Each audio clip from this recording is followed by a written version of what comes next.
Nosso quadro de exercício físico de hoje vai falar sobre a ginástica artística. Nossa equipe do Vida e Saúde veio aqui nesse ginásio em São Caetano do Sul para a gente conhecer a opinião de alguns profissionais sobre o desgaste físico em atletas de alto rendimento. Acompanhe agora nessa matéria.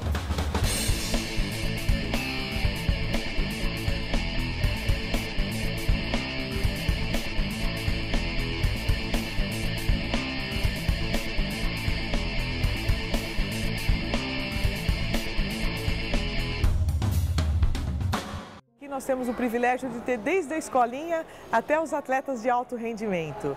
Então isso é muito bom, porque você desde a infância vai ensinando como a pessoa tem que aproveitar o esporte, mas evitar lesões.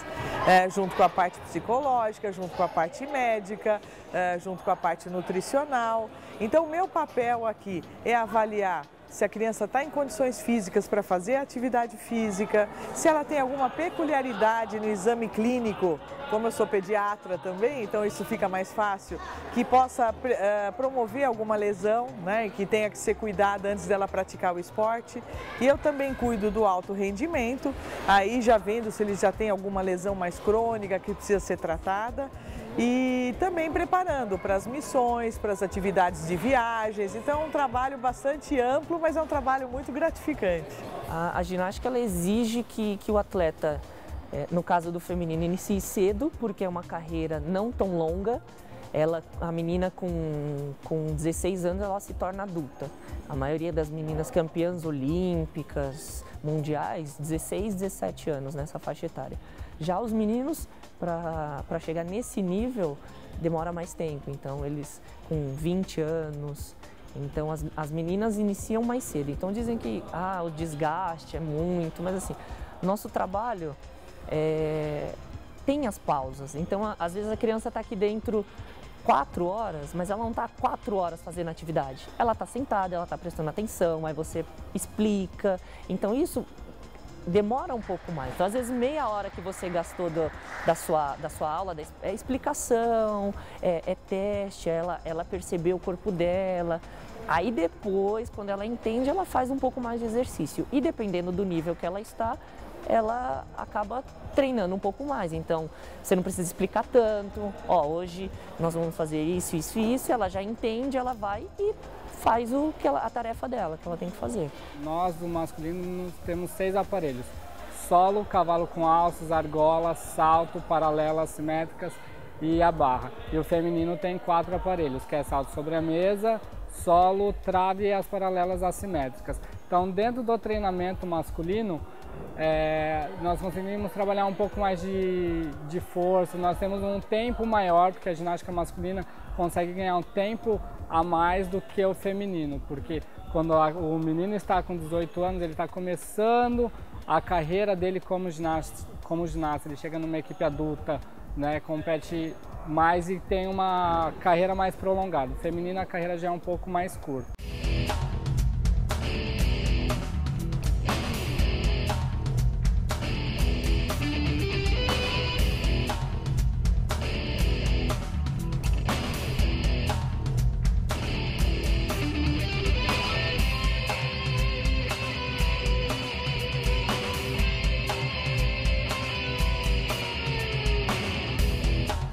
Os atletas de alto rendimento, eles têm alguma propensão maior à lesão, primeiro pelas horas de treinamento e pelos números de repetição.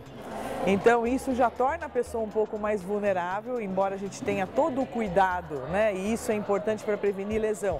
Os exames clínicos, a psicologia, a nutrição, a parte de análise física que é feita do movimento, tudo isso ajuda a prevenir a lesão. Mas só o fato deles terem mais horas de competição, mais horas de treinamento e geralmente mais anos em que já estão envolvidos na atividade esportiva, isso torna eles um pouco mais vulneráveis. As principais lesões na modalidade de ginástica artística do masculino estão mais relacionadas com o membro superior e tronco. Então, cotovelo, punho, ombro e às vezes até fratura de vértebra, né? Pelo próprio trauma que tem durante as chegadas, é muito intenso esse tipo de atividade. No feminino já é um pouco mais comum as lesões de membro inferior, que a maioria dos aparelhos, ou grande parte desses aparelhos, acabam exigindo mais de membro inferior, principalmente trave. Então a gente tem uma diferença quanto ao gênero aí, masculino e feminino. A saúde mental tudo interfere, né? A gente tem que lembrar que o ser humano ele é completo, não dá para dizer assim, vamos dividir só a parte muscular óssea, né? Vamos dividir só na parte nutricional, tudo interfere. Então se ele tiver uma diferença de peso, está interferindo. Se ele tiver um pensamento ruim sobre qualquer coisa, ele vai alterar a sua parte de movimentação para fazer a sua atividade esportiva. Então, tudo interfere. Aí nós procuramos o quê? Sempre mostrar para ele que esses pensamentos que podem interferir devem ter o controle principal dele. Então, a maneira onde ele põe a atenção, se é sobre o peso dele, ele pode modificar o movimento na hora de fazer a sua atividade. Se ele colocasse seu pensamento numa dor, vai modificar também todo o movimento. E se essa dor muitas vezes é intensa, provocada pelo próprio desgaste, né? Ela automaticamente faz com que ele tire a atenção da situação boa do rendimento que ele normalmente tem.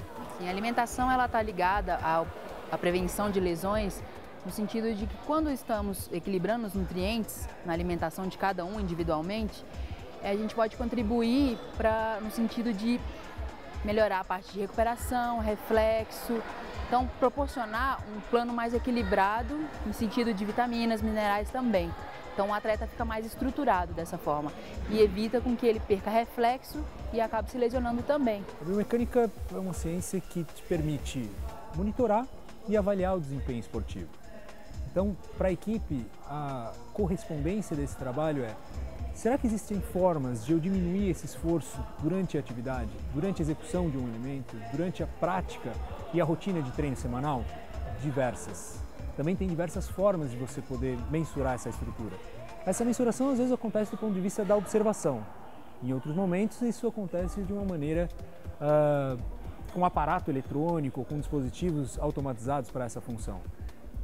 Basicamente, o que a gente pensa é em prevenir aquilo que ele pode fazer, aquela habilidade ser realizada de uma forma ainda satisfatória, diminuindo o seu esforço físico ou musculoesquelético.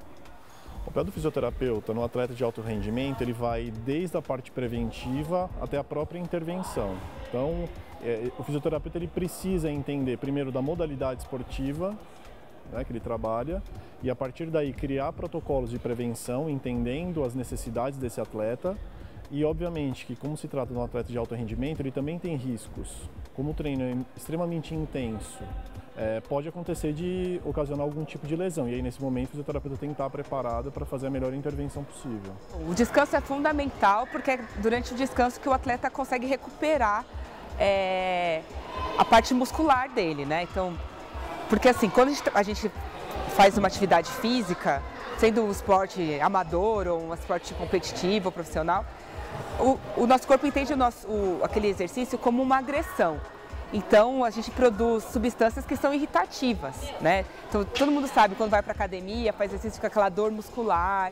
Então, o descanso, ele serve para isso, para o nosso corpo recuperar aquele desgaste que você teve no dia anterior, né? Ou no mesmo dia. Assim. Para as pessoas que sofrem alguma lesão pela atividade física normal, né? Porque não são atletas de alto rendimento, a gente tem sempre que lembrar disso, devem sempre prestar muita atenção naquilo que vão fazer, né? Então, em termos psicológicos, a gente coloca assim, a atenção, ela leva a pessoa a saber o movimento que ela está fazendo, né? Então, a realização desse movimento passa a ser compreendido tanto mentalmente quanto fisicamente. Então, por isso que não se deve fazer atividade sem um profissional de orientação, educador físico, né? Primeiro tem que saber a condição física dela quando vai fazer uma atividade. É lógico que caminhar, né? E todo mundo deve caminhar pelo menos 30 minutos por dia, é isso que a Organização Mundial de Saúde preconiza. E em crianças e adolescentes deve fazer pelo menos 1 hora de atividade física diária com diferentes habilidades, não precisa ser só uma atividade esportiva. é lógico que você tem que conhecer o seu corpo, né? Tem pessoas que não podem fazer os mesmos exercícios do que os outros, então o ideal é você ver se você não tem dor, é você escolher uma atividade que seja prazerosa, que você vai exercer com prazer. Isso tudo já vai, se sentir dor, procurar um profissional da saúde que possa avaliar se você tem alguma propensão a ter lesão ou não. Habitualmente, quando você começa gradativamente, né, e vai respeitando o seu corpo e vendo se tem algum sinal de dor ou de mal-estar, você evita essas lesões, você previne essas lesões e fica mais com a parte positiva da atividade física no dia a dia. Praticamente, o excesso de gás está muito mais relacionado ao padrão alimentar, ao estado emocional, do que a desconfortos propriamente dito da biologia do indivíduo. Eu diria o seguinte: pessoas que estão tensas à mesa, que comem rápido, que usam muito líquido junto com as refeições, que falam muito junto com a refeição, pessoas que usam alimentos às vezes indevidos, com erros alimentares, são fortes candidatos a terem muitos gases.